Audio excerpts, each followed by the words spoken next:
है नगला मनी के हमारे बच्चे और जो छात्रा हैं इन्होंने मिलकर के एक प्रोजेक्ट बनाया है जो कि समाज को हमें ये समझाना है कि वेस्टेज ज्यादा होता है। कुछ चीजें हैं जो बर्बाद हो रही हैं और बर्बाद होने से हमें लाभ कोई नहीं है, हानियां हैं सिर्फ। तो हमारी एक बच्ची है प्रभा, आप आइए। और ये अन्य भी 4 बच्चियां हैं, इन्होंने इस प्रोजेक्ट को हमारे साथ तैयार किया है और इसको हमें समाज में हम दर्शाना चाहते हैं कि हमें क्या करना चाहिए और कैसे दैनिक जीवन में हमें क्या परिवर्तन करने हैं। तो आइए हम समझाते हैं। अब जैसे आपके घरों में, सबके घरों में नल हैं, टोटियां हैं, सरकारी नल हैं। सरकारी नलों में बैठ जाइए। सरकारी जो नल है आपने देखा होगा, उनमें समरें पड़ी हैं और बाहर टोटियां लगी होती हैं जिससे पानी चलता रहता है।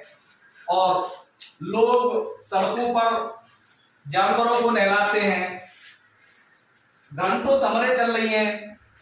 तो क्या है, हमारा पानी कैसा बर्बाद हो रहा है। तो उस पानी की बर्बादी के लिए हम लोगों को और हमारे जो मिलने जुलने वाले गार्जियंस हैं, आस पड़ोस के सबको जागरूक करना है। आज से ये पहला काम आपको करना है और हमें भी करना है। और आइए इसी प्रकार से हम देखते हैं, ये पॉली बैग है, प्लास्टिक की पन्नियां। आप जहां भी जाएंगे पन्नियां ही पन्नियां मिलती हैं। और एक हमारी दिनचर्या ऐसी बन गई है कि मैं अगर बाजार जाऊं, हम लोग बाजार जाते हैं तो बैग को नहीं ले जाते, थैला नहीं लेकर जाते हैं।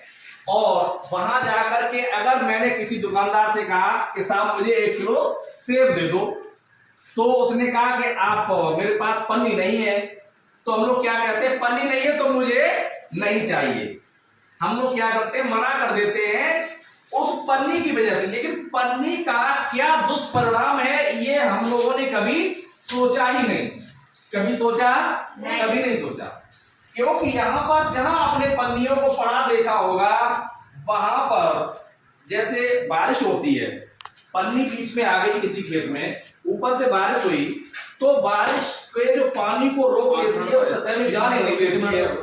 दूसरी बात, 236 वातावरण इससे प्रदूषित होता है, आप सबको पता होगा। तो हमें क्या करना है, इस पन्नी से बचना है और लोगों को इसके लिए ज्यादा से ज्यादा जागरूक करना है।